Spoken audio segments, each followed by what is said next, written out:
I think you represent a majority opinion in this country. And we got to shut down those two wars in Iraq and Afghanistan. 7 years ago, an outlaw presidency and vice presidency invaded Iraq on a platform of lies, deceptions, cover-ups. They violated our Constitution, international laws, federal statutes in so doing. And as Ted Koppel of ABC wrote in the New York Times, forget about the reasons for invading Iraq. This is a war for oil. George Bush and Dick Cheney are still at large. They are fugitives from justice. They have to be brought to justice.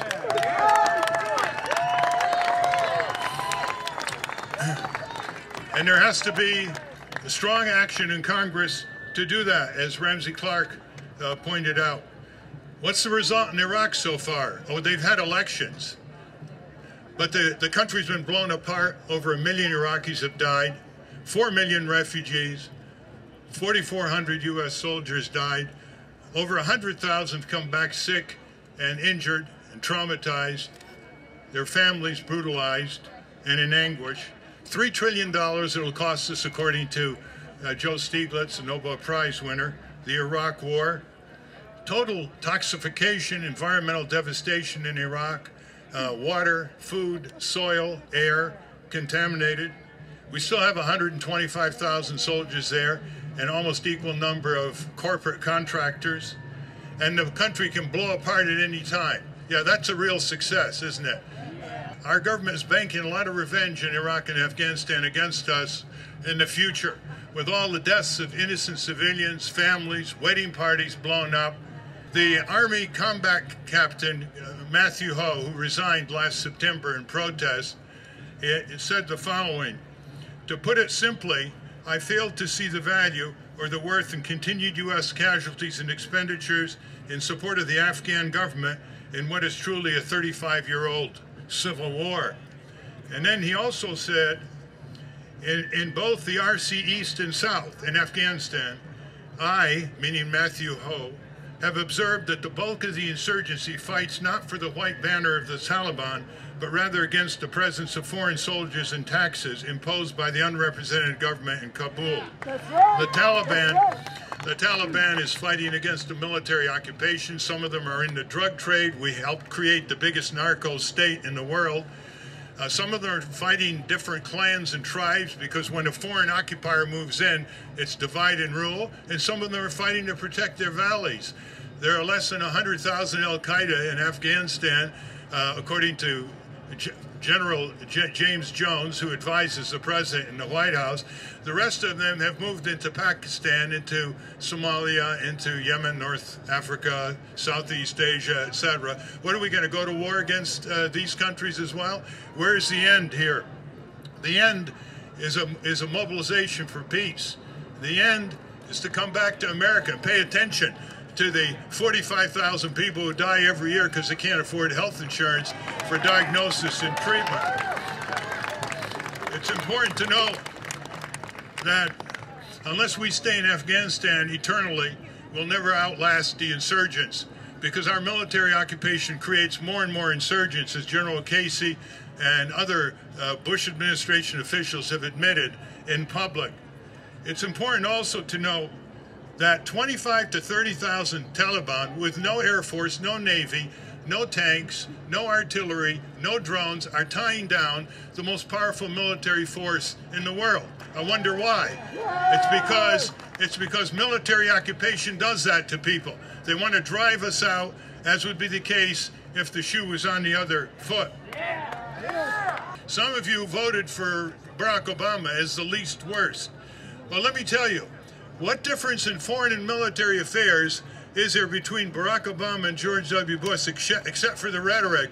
Even an Associated Press reporter on C-SPAN some months ago said there's really no difference. Look at, is there any difference with the military-industrial complex, the Lockheed Martins, etc., that Eisenhower warned us about, between Obama and Bush? No. Does Obama meet with any dissenting and peace groups, from the Veterans for Peace to all the various church groups and women's groups and student groups? He hasn't met with any of them in the White House, nor did George W. Bush. He still is using indefinite detention. He still is using excuses like state secrets to block lawsuits against the brutalization and the torture. He's still violating our treaties and our Constitution. And he's still refusing to condemn the brutal Israeli government blockade and siege of 1.5 million people in Gaza,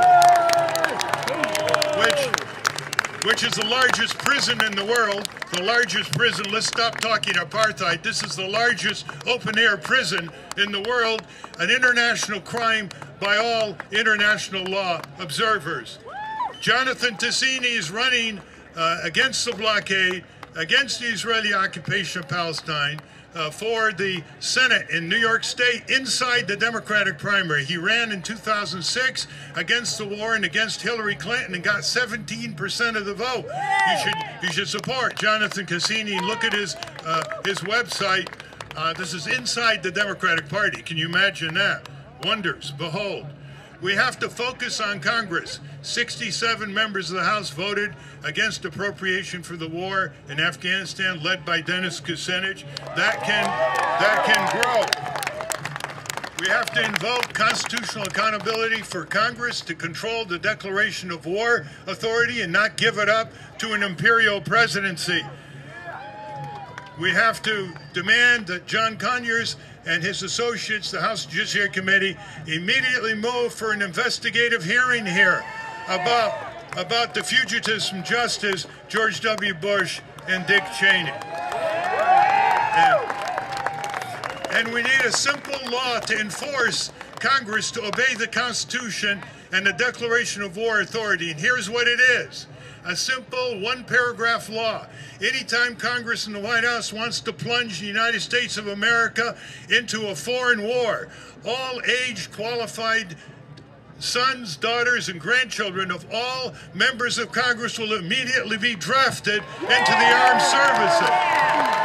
That ought to concentrate their attention to control the executive branch and the military-industrial complex and the imperial presidency.